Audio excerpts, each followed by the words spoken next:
Cerita istri Uzair. Kok bisa ya? Acara seperti itu bisa sampai berkenalan dengan perempuan cantik dan ceritanya dibawa ke rumah. Semua yang hadir menatap wajah istri Uzair. Acara yang dimaksud itu acara seperti apa? Terus cerita perempuannya seperti apa? Iya, Mbak ini bikin kita jadi makin penasaran saja. Kita kan nggak tahu pokok ceritanya bagaimana. Masa suami-suami kalian gak cerita? Kalau suamiku, dia pasti akan bercerita setiap dia keluar dan pulang dari mana. Beda-beda, Mbak. Ada yang tipe pencerita, ada juga yang tidak. Iya juga sih. Ya, cuman kalau suamiku itu dia pasti bercerita. Karena kesepakatannya sebelum dia terpilih, dia harus bercerita tentang apapun kepada saya. Jika tidak, saya akan lebih rela dia berhenti dari semua jabatannya daripada kami harus bermasalah dengan rumah tangga kami. Kami sudah sepakat dengan kesepakatan itu. Itu sebabnya dia tidak mau kalau dia akhirnya mengkhianati kesepakatan yang sudah kami buat bersama. Enak sekali ya, bisa ada kesepakatan-kesepakatan segala macam. Iya dong, kita ini perempuan, kita harus pintar. Jangan sampai kita nanti justru dimanfaatkan oleh laki-laki. Buat apa punya uang banyak, rumah mewah, tapi kalau kenyataannya suami kita berkhianat, malah akan membuat sakit nantinya. Bener juga sih Mbak, tapi kalau Mas Narto, dia tidak akan mungkin mau diajak bersepakat seperti itu. Bisa-bisa kami malah bercerai. Akan jauh lebih baik bercerai daripada harus menanggung derita di rumah kita sendiri. Setiap hari kita menyiapkan makannya, tidurnya, pakaiannya, mencintainya, menyayanginya. Ternyata suami kita malah berkhianat dan tidak jujur terhadap kita. Lantas untuk apa? Iya enggak sih? Kata istri Uzair meminta persetujuan teman-temannya yang ada di kafe tersebut. Kenapa hanya diam dan memperhatikan saja sambil tersenyum sendiri begitu? Gak apa-apa. Dia tidak terlalu banyak bicara. Dia hanya menjawab pertanyaan yang ditujukan kepadanya ataupun permintaan akan komentar yang disampaikan untuknya. Selain itu dia tidak mungkin bercerita. Di antara kita ini yang paling sukses berkarir itu kan sebenarnya Bu Gava. Kira-kira bagaimana rumah tangga Bu Gava? Terganggu tidak dengan aktivitas suaminya setelah suaminya terpilih menjadi wakil rakyat? Tanya Bu Narto. Bu Narto adalah perempuan yang paling centil, paling suka sewot, dan juga paling gaul di antara teman-teman sesama istri anggota legislatif. Gava hanya tersenyum menanggapi pertanyaan yang ditujukan kepada dirinya.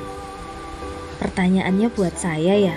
Tanya Gava kepada yang lainnya sambil matanya yang sayu itu menatap ke kanan dan ke kiri.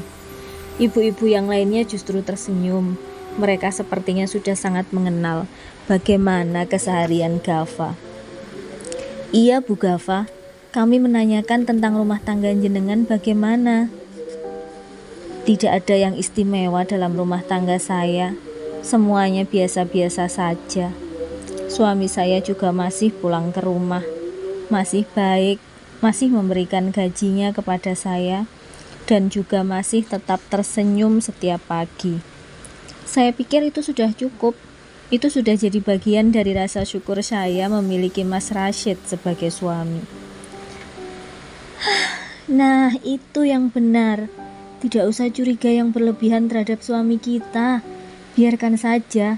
Setiap orang itu memiliki ujian hidupnya masing-masing. Apa yang terjadi pada orang lain kita jadikan kaca dalam kehidupan kita. Mungkin bisa kita mengambil pengalaman dan pelajaran, tapi tidak sepenuhnya semuanya sama kan?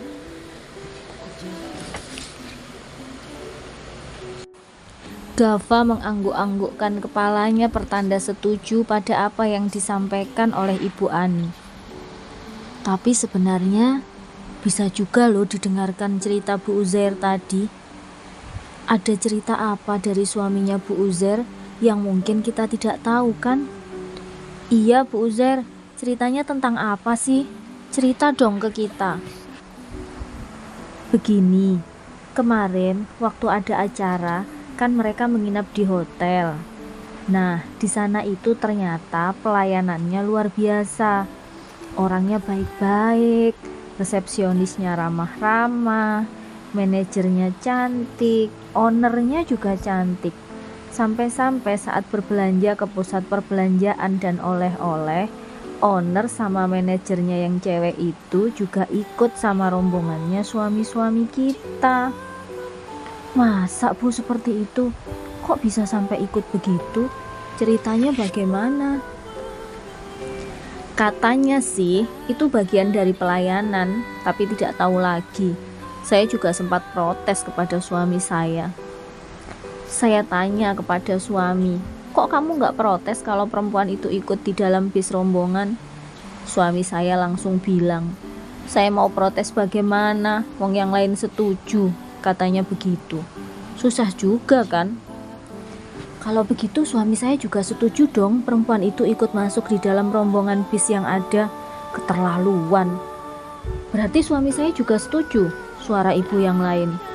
Kita harus tanya nih, cerita yang benar bagaimana. Cerita tentang acara di hotel dari Bu Uzair ini harus jadi catatan buat kita, kata Bu Narto. Sepertinya dia sangat emosi. Sudah, tidak usah ditanggapi terlalu berlebihan. Bisa saja itu memang bagian dari pelayanan. Toh suami kita juga tidak kembali ke hotel itu lagi kan? Tidak bisa begitu dong Bu. Kalau mereka akhirnya bertukar nomor WhatsApp, lalu mereka janjian, ketemuan, bagaimana? Kan kita tidak tahu. Gava dan Bu Ani lantas tersenyum. Gava kemudian berkata, kalau janjian dan bertukar nomor WhatsApp, itu tidak harus dengan owner hotel. Dengan perempuan manapun, selama suami kita mau melakukannya, dia pasti akan melakukannya. Tetapi, kalau suami kita sudah bersepakat untuk tidak melakukannya, ya dia tidak akan melakukannya. Begitu kan Bu? Tapi ini beda loh Bu Gava. Gava mengernyitkan dahinya. Dia bingung mendengar apa yang disampaikan oleh Bu Uzair. Bedanya di mana Bu? Ini perempuan cantik sekali dan ramah sekali kepada suami kita. Dia sampai berani berfoto bergandengan tangan segala. Yang lebih herannya lagi, suami-suami kita itu tidak menolak berfoto dengan dia. Berarti suami Bu Uzair juga berfoto dengan perempuan itu? Kalau suami saya tidak melihat fotonya. Entah dia berfoto atau tidak, saya tidak tahu. Mungkin dia berfoto tapi kemudian dihapus. Saya juga tidak tahu. Yang saya tahu, bapak-bapak yang lain berfoto dengan perempuan itu. Suami saya juga, tanya Bu Narto lantas menyela. Ya iyalah, suaminya Bu Narto itu yang paling top fotonya. Nanti ya, kalau suami saya pulang, saya akan kirimkan fotonya ke Bu Narto. Saya juga akan kirimkan fotonya ke grup, biar ibu-ibu semuanya tahu kebenarannya. Mereka terus berbincang-bincang. Menjelang siang, mereka memutuskan untuk pulang. Mereka mencium pipi kanan dan pipi kiri sebagai ciri khas perpisahan para istri wakil rakyat itu usai melakukan pertemuan-pertemuan dan perbincangan-perbincangan santai. Mereka juga saling berjabat tangan.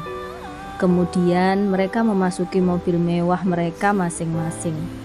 Tidak ada dari satupun istri anggota legislatif itu yang tidak menggunakan mobil mewah. Semuanya menggunakan mobil mewah mereka masing-masing. Gava menjabat tangan Bu Ani juga Bu Uzair. Saya permisi dulu ya, karena ada yang harus saya kerjakan. Bu, kalau boleh saya ingin berbicara, tapi saya mohon maaf kalau saya salah, kata Bu Uzair mendekat kepada Gava. Boleh Bu, mau berbicara apa? Tanya Gava kepada Bu Uzair. Saya hanya ingin mengatakan, sebaiknya Ibu berhati-hati dengan Pak Rashid. Gava lantas bingung, dia sedikit bertanya. Hati-hati maksudnya apa Bu? Iya, hati-hati saja.